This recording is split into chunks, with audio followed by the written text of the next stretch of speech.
Good morning. Welcome back. We are on Chaf Gimel Amud Aleph.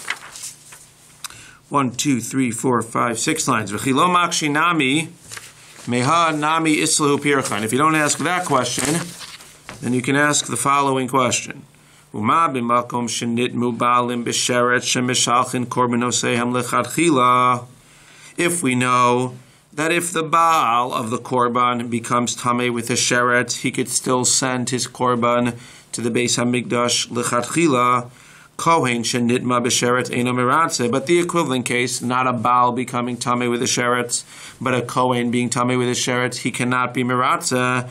And we said that the word Meratzeh means that he cannot go ahead and do the Avodah for that Korban. So we clearly see that a Kohen is more Chamor than a Baal, because if the Baal is Tameh with a Sheret, with one of the creepy, crawly creatures, then Lamaisa he could still send a Korban, and a Kohen who's Tameh with a Sheret cannot go ahead and be Meratzeh the Korban. Therefore, Makom Shenitmu Ba'alim B'mei She'ein Mishalchin Korbanoseihem Lechatchila, Kavachomer, if the Baal becomes Tameh with a mace, in which case he cannot send his Korban to the Beis HaMikdash, he needs to wait till he's no longer Tameh. So for sure, Kohen, who's stricter, who's more Machmir, who's more Chamor, Shenitma B'meis, if a Kohen becomes Tameh mace, for sure, Eino Din, She'eino Meratzeh. Again, whenever it says Eino Din, it doesn't mean it's not, it means Eino Din, She'eino Meratzeh. Of course, he's going to be able to go ahead and not be able to be Meratzeh the Korban when he's Tameh mace, because Tumas mace, as we see, is more Chamor than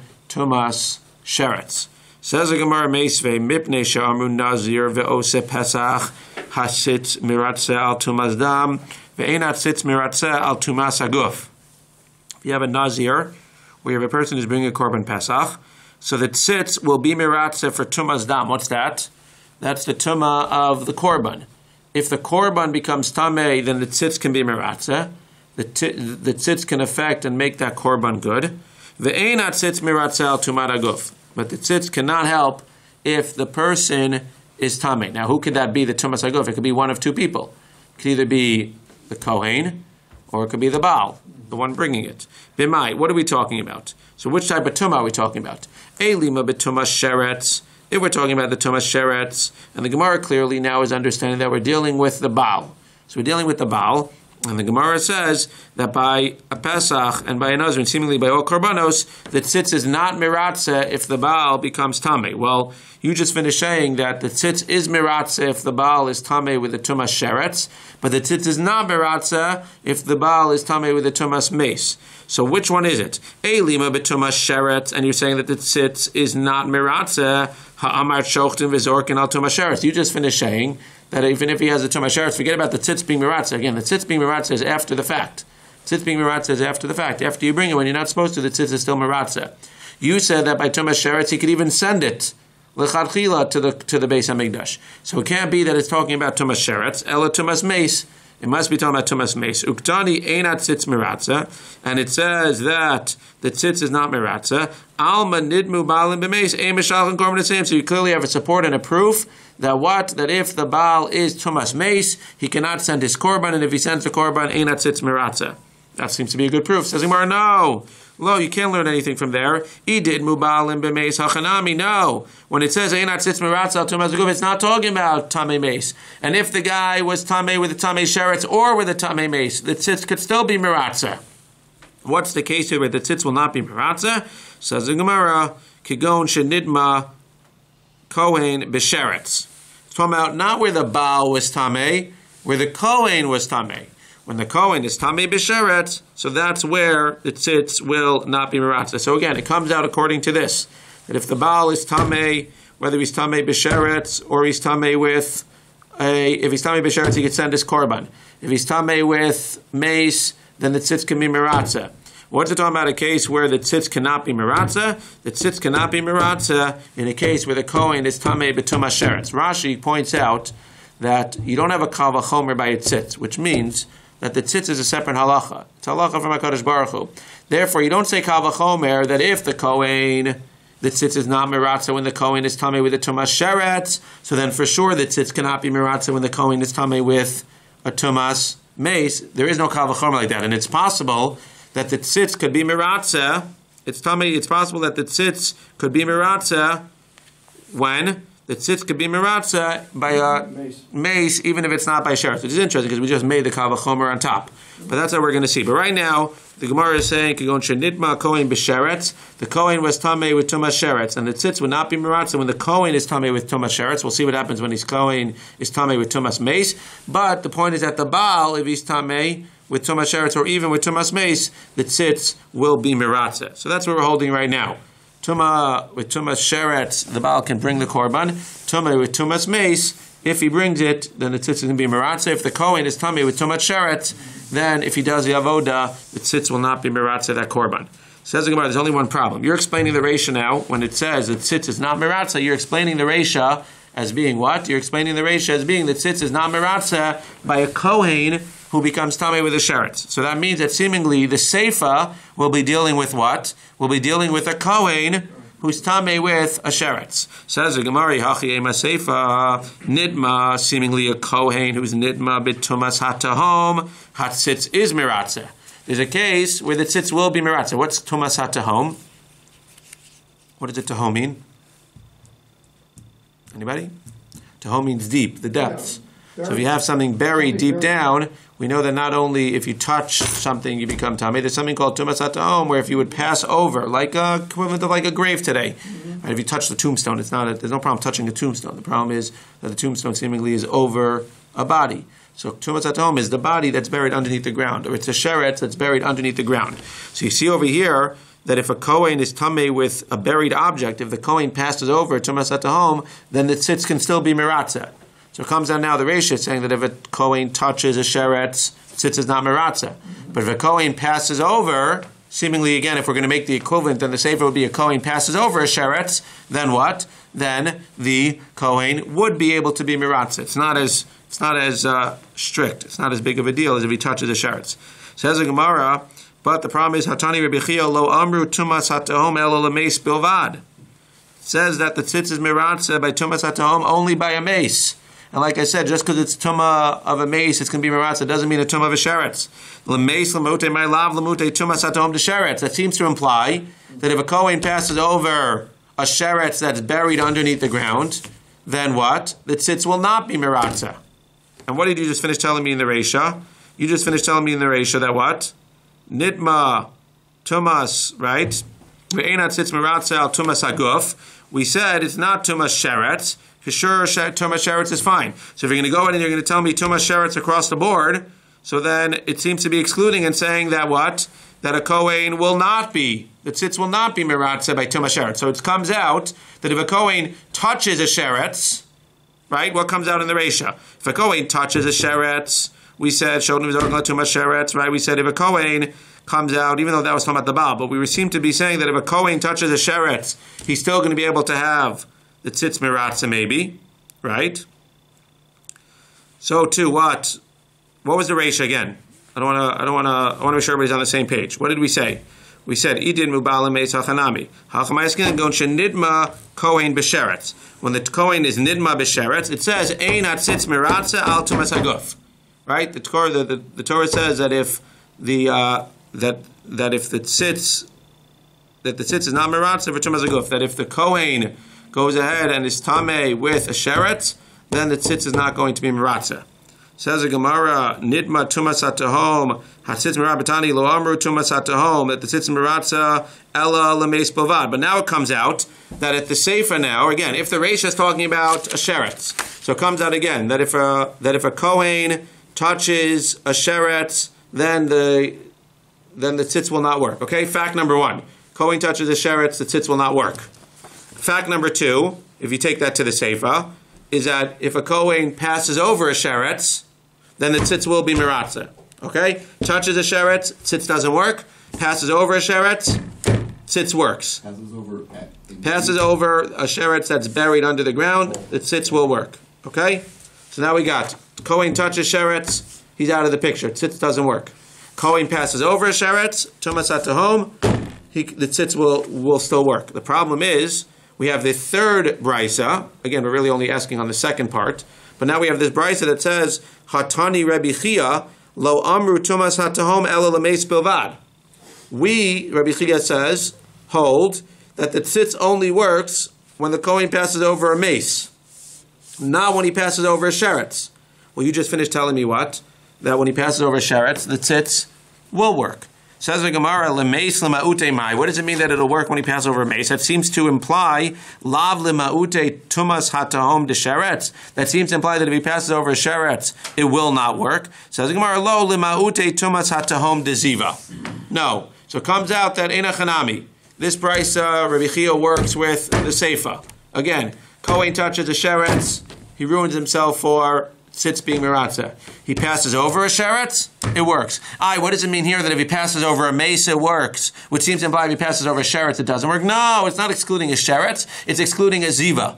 If you have some type of person who had a seminal emission, and the seminal emission is buried deep down, then l'maisa, if a Kohen passes over that, then he's tamei and the tzitz will not be miratzah. So there's three categories. Tzitz is not miratzah when the Kohen touches the sheretz. Tzitz is miratzah when the Kohen passes over a sheretz or a mace. This one, it says that tzitz is not miratzah, that's when he passes over a ziva. He passes over a seminal emission. You're talking about sheretz being buried. I mean, there's always going to be sheratzim buried under the earth. I mean, how would you know that somebody buried a dead rat or something? I don't understand what that means. So that's what it says. So it says that you don't have to worry about it. In Achanami, that's what we're saying. You don't have to worry about tumas sheretz. Right, it would be quite difficult otherwise. Correct. Says the Gemara, Ve'alahad debai Rami bar Chama. But now we have a problem with Rami bar Chama. Because Rami bar Chama asked the following question. Kohen hamiratze bekorban osayim hutra lo tumat tahom lo hutra lo tumat tahom. Rabbi bar Chama comes to the base medrash and says, excuse me, I have a geshma question. If a Kohen passes over something that's buried deep, whether it's a sheretz or a mace, what's the halacha? Where were you yesterday for shir? Didn't you just hear that we said that if there's something buried in tumas hatahom, then it's not going to ruin the Kohen tzitz. So where were you, Rami bar Chama? I know you were here. You weren't home sick. So what kind of question is that? Says the Gemara, Tifsho to tumas hatahom hutrolo dehacha bekohen kaimina. I understand. We just set up our brisas as saying we're talking about a Kohen who becomes tamei with tumas hatahom, and clearly we said bein b'sheretz bein b'meis. The tzitz is miratzah. So Rami bar Chama, where were you? Why are you sleeping during shir? Says the Gemara, De Rami bar Chama vadai pligi. No, Rami bar Chama argues he doesn't learn. He's going to learn the brisa totally different. He doesn't learn our sefer as being talking about a Kohen who's nitma b'tumas hatahom, the tzitz is miratzah. He's learning that it means a Baal who's nidma b'tumas hatahom, the tzitz will still be miratzah. He doesn't know what the halacha would be if a Kohen is nidma b'tumas hatahom, which is what we thought we were discussing, and therefore he has a right to ask the question. But it comes out that according to Rami bar Chama, as Rashi explains, that we're talking about the tumas of Baalim, and what he's saying is that if you have a yachid who's tamei mace, and he sends his korban, he's not allowed to send his korban, as we know. But if he sends his korban, it comes out according to Rami bar Chama, if he sends his korban to the Beis HaMikdash, then the tzitz will not be able to be miratzah. That means according to the Ziknei Darom, he can send his korban with a tamei mace. It's talking about the Baal now. Again, today we're talking about the Kohen, now we're switching to the Baal. So we're saying his whole question, Rami bar Chama, was because he was asking about the Kohen because he had learned the brisa about the Baal. So let's leave it for a second. So now we're leaving the Kohen. Again, as far as we understood today, so far Kohen touches the sheretz, tzitz cannot be miratzah. Kohen passes over a ziva, the tzitz cannot be miratzah. Not necessarily the person, but the emission. He passes over a sheretz or a mace, the tzitz could still be miratzah. Now we're focusing on the Baal himself. We were under the impression until now that if a Baal is not allowed to send his korban, if a Baal is tamei mace, he's not allowed to send his korban to the Beis HaMikdash, but if he does, we can say that the tzitz would be miratzah. Rami bar Chama comes along and argues and says that no, if he sends his korban to the Beis HaMikdash, even after the fact, the tzitz cannot be miratzah. And that's how he's going to learn this whole discussion. But now we're going to talk about this opinion of Rami bar Chama, who's vadai pligi. This opinion that the tzitz cannot be miratzah if a person was tamei mace, the tzitz cannot be miratzah after the fact. So now the Gemara asks the following question. On Rami bar Chama, who says that again, b'diavad, if a Baal is tamei mace and he sends his korban to the Beis HaMikdash, the tzitz will not be miratzah. Second to last line, Tashma, v'nasa Aaron es avon kadashim. Aaron will carry with the tzitz the avon kadashim. What's that? V'chi ezehu avon nosei. What avon is he being nosei? What exactly is the tzitz going to be miratzah for? Im avon pigol. If it's the oven of pigul, of having the wrong intentions, harei kfar ne'amar lo yechashev. It clearly says that the tzitz will not work for the oven of pigul. Im avon nosar, if it's because you left it over, harei kvar ne'amar lo yeratzeh. It clearly says that the tzitz will not work for the avon of nosar. Ha'eno nose ella avon tuma. Rather, we must be talking about the avon of tuma where the person was tameh, where the baal was tameh. And what does it say? It clearly says, v'nasa aharon es avon kadashim. It clearly says that the tzitz can be miratzeh for the avon, which is the default avon that we're talking about, the avon of tuma. Therefore, Rami Bar Chama, you just said that if a tameh mace goes ahead and sends his korban to the Beis HaMikdash, then obviously we all agree he shouldn't do that. But you say that after the fact that tzitz will not be miratzeh. We hold that after the fact that tzitz will be miratzeh. But I don't understand. It clearly says, v'nasa aron es avona kadashim, and seemingly it can't be talking about pigul. It can't be talking about nosar. Seemingly the pasuk is saying that after the fact, if the person is tamei mace and he sends his korban to the Beis HaMikdash, then the tzitz will be miratzeh. Unlike you were saying. Says the Gemara, ella avon tuma shehutra miklala b'tzibor. What's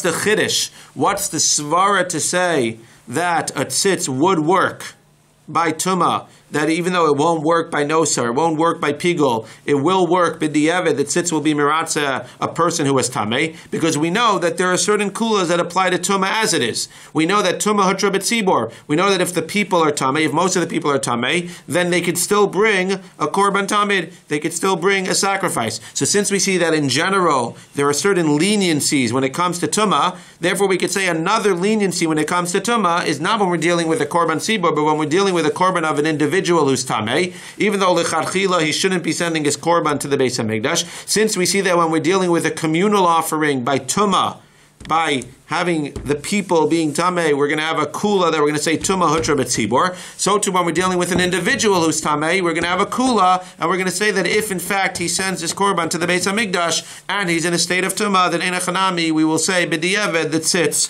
will be miratzeh.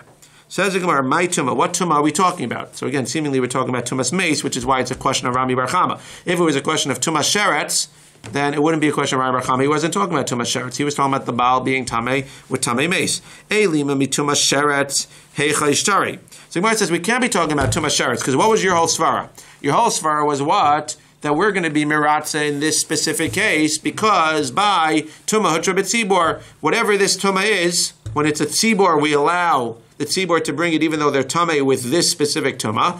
Therefore, when an individual is tamei with this specific tuma, he can go ahead and the tzitz can be miratzeh after the fact. What tuma are we talking about? It can't be tuma sheretz because the rule of tuma hutra b'tzibor is not going on tuma sheretz. Why? Because even individuals with tuma sheretz can bring their korban. So it can't be that we're going to say, well, hutum, hutrabit tzibor, the whole tzibor together, since we have no choice, can bring a korban by tumas sheretz. What are you talking about? By tumas sheretz, we don't even have to come to hutum, hutrabit tzibor, because we know that what? We know that tumas yachid is hutra b'sheretz. So we're not talking about tumas of a sheretz. What are we talking about? A tamei mace. And we're basically saying tamei mace is the only one where individually they can't bring it, but as a community they can bring it. Therefore we see individually you can't bring it. As a community you could bring a korban tamei mace, but individually even though you can't bring it, if you bring it, the tzitz will be miratzeh, which is a question on Rami Bar Chama. My tuma ilima tuma sheretz heicha ishtari. Where do you see that tuma sheretz is mutter b'tzibor? It clearly is not mutter b'tzibor. You don't need to come upon it. Ela tumas mace. V'lav kigon shenidmu balim b'mace. Alma nidmu balim b'mace. Mishalchin korban asam. B'diavad it'll work. Says the Gemara, no. Uvemai. Ibn Nazir v'chiyel musmeis alav. It can't be talking about a Nazir. It says that under no circumstances can he go ahead and send his korban. Amar Rachmana ela la'osa Pesach. And therefore, again, it's talking about a regular korban Pesach or a regular korban. And we see that the tzitz will be miratzeh for tumas mace, unlike Rami Bar Chama. Says the Gemara, no, le'olam b'sheretz. V'shem tuma ba'olam. Tough answer, but the Gemara says no. What are we talking about? We're talking about a sheretz. And it's saying that by a sheretz, if the guy brings it, even though, again, we say lechatchila he shouldn't bring it, but if he brings it by a sheretz, then the tzitz will be miratzeh. But if a tuma mace, if he brings it, then the tzitz will not be miratzeh, like Rami Bar Chama. So why does it compare it to tuma hutra b'tzibor? Tuma hutra b'tzibor seems to be talking about a tumas mace. No, it's saying that tuma in general, the general klal of tuma, has a kula leniency of tumah betzibor in a case of tamei mace. We're not talking about tamei mace right now. We're talking about tumah sheretz. But I'm letting you know that the reason, the svara behind the fact that it sits will be meratze by tumah sheretz is because in general we see that we could be a little bit more lenient by tumah and tara in general, because we see that there is a klal by tumah's mace, which we're not dealing with now, but there is a klal by tumah's mace of tumah hutra betzibor. Or one can go ahead and bring this as a support, not as a question on Rami Bar Chama. Avon akachim in, avon makdishin lo. What was the pasuk here? V'nasa aron es avon hakadashim. That the tzitz can be meratze for avon hakadashim. What's avon hakadashim? The avon of the korbanos. So he's going to learn what? It says that the tzitz only works when the korban is tamei. It won't work when the person bringing it is tamei, which is what he said. It won't work across the board. When the person bringing it is tamei, when the person is tamei, seemingly timas mace, it won't work even after the fact. Says the Gemara, my tumah, what tumah are we talking about? Elim tumah sheretz mishtari betzibor. Again, elalav tumas mace v'avam kachim in avam makdishim lo le'olam tumah sheretz v'shem tumah ba'olam. We reject this and say you don't necessarily have a proof because again, the Gemara wants to learn v'nasa aron es avon hakadashim, and then the Gemara brings a comparison to tumah hutra betzibor. What's that talking about? Seemingly that's talking about that it's going to work for the avon hakadashim. It's not going to work for the avon hamakdishin. What tumah are we talking about here? We're talking about a tumah that's tumah hutra betzibor, i.e. tumas mace, and therefore you clearly see that it will not work for a person that's tumas mace. Says the Gemara, no. When it says avon hakadashim, you're right. It's excluding avon hamakdishin, but it's not excluding avon hamakdishim tumas mace. It could be talking about a tumas sheretz. That a tumas sheretz, we will not go ahead and say, we will not say that the tzitz will be meratze if the baal has a tumas sheretz. But in a chanami, if the baal has a tumas mace, we can say that the tzitz is meratze. So again, it comes out, like we said again, just to chazer. Kohen, different halachas than the baal. Kohen touches the sheretz, tzitz is not meratze. Kohen touches or passes over, tumas hatahom, a deep ziva, a seminal emission, or an emission, not meratze. Passes over a mace, or passes over a sheretz, tzitz is meratze. Baal, whole other ballgame. Baal, depends who you hold like. Baal, according to some, if he touches a mace, for sure everybody says you shouldn't send it. If he touches a sheretz, seemingly you could send it. So, a Baal who touches a mace, according to one opinion, everybody agrees he shouldn't send it, but according to one opinion, if he sends it, then the Ziknei Darim say it's okay. Tzitz is meratze. According to Rami Bar Chama, if he sends it to tumas mace, then even after the fact, tzitz will not be meratze. How bad is known is that sheretz, or we have to say to Kohen if he. How do we know? Seemingly, he would have.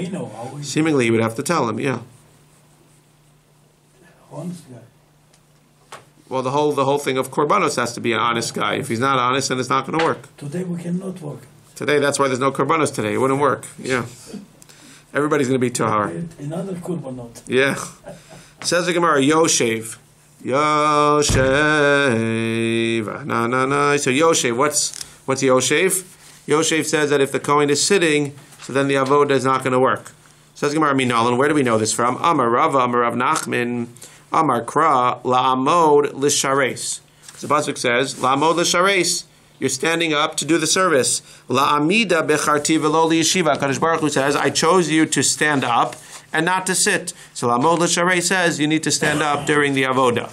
Tana Rabbana La'amod l'shares mitzvah. No, what are you talking about? You're telling me that by yeshiva, if you do it sitting down, it's pasul. You ruin the avodah. I understand the Torah says La'amod l'shares. It's nice. That's l'chadchila. That's a mitzvah. But how do you know that b'diavad it's going to be ruined? Says the Gemara because it repeats it. Keshehu omer ha'omdim. It repeats and it says ha'omdim. Shana lavakasav la'akev. The second opinion is agreeing with the first opinion. You're just taking it one step further. Saying La'amod l'shares is only telling me l'chadchila. How do I know b'diavad if he does the avodah sitting down, it's going to ruin it? Because it says ha'omdim, which means la'akev, even if after the fact it's going to ruin it. Amalei Rava l'Rav Nachman. Michdei. What? La'akev means that it's going to be ma'akev, it's going to ruin it. It's going to ruin it. It's going to, Shana lavakasav la'akev, it literally means to insist. It's going to be ma'akev. It's going to, again, we use it as ruining it. When I say if you do this, if you don't do this, it's going to be ma'akev. That means if you don't do this, it's going to ruin what you're trying to accomplish. So Shana Lava Kasav La'akev, to make it mandatory, I would say, it would be the best way to say it. So he repeats it in order to make it mandatory. You might think that it's just lechatchila, it's just a preference. La'amod l'shares, if it just said it once. When he repeats the word ha'omdim, it tells you that no, it's mandatory to stand even after the fact, right? The first time you say anything, we always say lechatchila and biddi'evet. The word biddi'evet means biddi'avad, once it was done. Biddi'avad. Lechatchila means mitchila, from the beginning. If you come to ask the rabbi the question, lechatchila, I'll tell you to do this or to that. But it's very different when you come to ask me the question before you put the spoon that's milchix into the fleishik cholent. That's lechatchila. Mitchila, should I put a spoon that's milchix into a fleishik cholent? I'll tell you no. Biddi'avad, once you went ahead and avad and you did the action, now you come to me and say, Rabbi, I put the milchix spoon into the cholent fleishiks. Now, biddi'avad, once it happened, that's what the word biddi'avad means. Biddi'avad, now that it happened, so I'm not going to tell you, no, you shouldn't do it, you already did it. So now biddi'avad. So over here as well, we're saying la'amod l'shareit. You might think the Torah is telling you lichatchila. When you come to the rabbi and say, should I stand or should I not stand? The Kohen asks the rabbi will say, you should stand, la'amod l'shareit. But you might think that if he comes to the rabbi and he says, I did the avodah and I wasn't standing, is it okay? Like the spoon in the cholent. So you think he would say it's okay. Says the Gemara that he repeats the word ha'omdim to tell me that even after the fact, if you didn't stand, you ruined it. Amalei Rav Nachman Michte Yoshev Kezardam Yumachil Avoda Ema Marzar B'Misa Av Yoshev Misa. So now the Gemara wants to make a comparison. Gemara says that you're just telling me now that if you're sitting, it ruins the avoda. We also know that somebody else ruins the avoda, azar, besides for the shchita. If a non-Kohen does any part of the avoda, the Kabbalah, the holacha, the zrika, he ruins the avoda as well. So if you're going to start saying that a yoshev is like a zar, so maybe we should take it the entire way. That what? We know that what happens if a zar does the avoda, not only does he ruin it, what happens? Mazar b'misa, he dies if he's warned. So then we should say, af yoshe b'misa. Maybe we should go ahead and say, just like a zar can't do the avoda, and if he does the avoda, he gets misa. So too a kohen can't do the avoda b'yeshiva, and if he does the avoda b'yeshiva, he gets misa as well. It's not a kal v'chomer, it's just sort of a comparison. We should make that logical comparison. It says Gemara, Lamatanya, but we know that it clearly says Avel, an Arel who doesn't have a bris, Onain, between the death and the burial, Yoshev if he's sitting. It's also to do the avoda, but if he does, Einan b'misa, Ela be'asara. So why, in fact, does he not get misa if seemingly he's very similar to Azar? Says the Gemara, Mishum Dahave Mechusar begadim v'shalorachot yadayim v'raglayim shnei ksuvin abayin ke'echad. Next page. B'chol shnei ksuvin abayin ke'echad ein malam. And you're right. In Svara it makes sense. And if we didn't have any specific psukim, then maybe in Svara we could say it makes sense, even though I would argue and say that you still need psukim to tell me that the guy's going to die. But the Gemara is saying that we can't do it anyway, because we know that it gives us specific examples where the Kohen gets death. That was talking about the Zar. There are specific examples where the Torah says the Kohen gets death. If he's mechusar begadim, if he's not wearing the right begadim, or what? Or if he goes ahead and he doesn't wash his hands and his feet from the kiyor when he goes in. So if it would give us one example, where if he does something wrong, he gets death. So then there's a way to learn. We have one example, and we can say that we're going to stretch it and we're going to expand it to all other examples. And anytime he does anything that he shouldn't do, he's going to get death. Right? I give you one rule. If I give you one rule, if you do the following, you die. So then one can say, well, it's not just if you do the following. If you do anything that you're not supposed to do, you can die. But once I say if you do X, or if you do Y, you die. Shnei ketuvin abayin ke'echad. Once I give you specific examples, more than one, now what do we assume? Now we assume that it's specifically those two examples and not anything else. So had it just said that if he washes, if he does avodah without washing his hands and feet, he dies, and I would say, okay, that includes also if he does it yoshev, if he does all these other things. But once it tells me he dies for not washing his hands and feet, and he dies for not wearing the right begadim, now we say shnei ksuvim abayin ke'echad. You have two examples, and therefore, by definition, the third one, the fact that he's yoshev, that he sits, he will not die for that. Says the Gemara, Ulamanda Amar Malamdin. There is an opinion that says even if you give me two examples of death, you can still say, well, it gives two. You're right, I'll agree with you. Three, okay. But two examples, I agree. Says the Gemara, Shtuye Yayin Havale Shlishi Ushlosha Ledivra Kole Melamdin. So he says, even if you say that two examples, you could still learn to everything, I'll say, well, there's really a third example. The Torah comes along and says that if he's drunk, he also can't do the avodah. And everybody agrees, even though there are some who disagree and say that when you have two examples, if you just have the example of him not washing his hands and feet, and him not washing and him not wearing all the begadim. Those are two examples which say he gets misa. There are opinions, some opinions, who say, okay, those are still only two examples, but they're meant to be examples for everything, and therefore, if he sits, he's also going to get misa. But everybody agrees, even that opinion agrees, that once you give three specific examples, now you have a chazaka, now it must be those specific three, and therefore, for sure, since by Kohanim it has three specific examples where he says that he dies, if he's not wearing the right begadim, if he doesn't wash his hands or feet, or he doesn't go ahead and if he goes ahead and he does the avodah when he's drunk, when he gives those three specific examples, everybody agrees across the board that now you can't say, well, it expands to everything, because for sure it gave only three specific examples. Therefore, everyone will agree that by a Kohen who is Yoshev, even though it's Asr, and even though he ruins the avodah, he will not, in fact, get Misa for that action.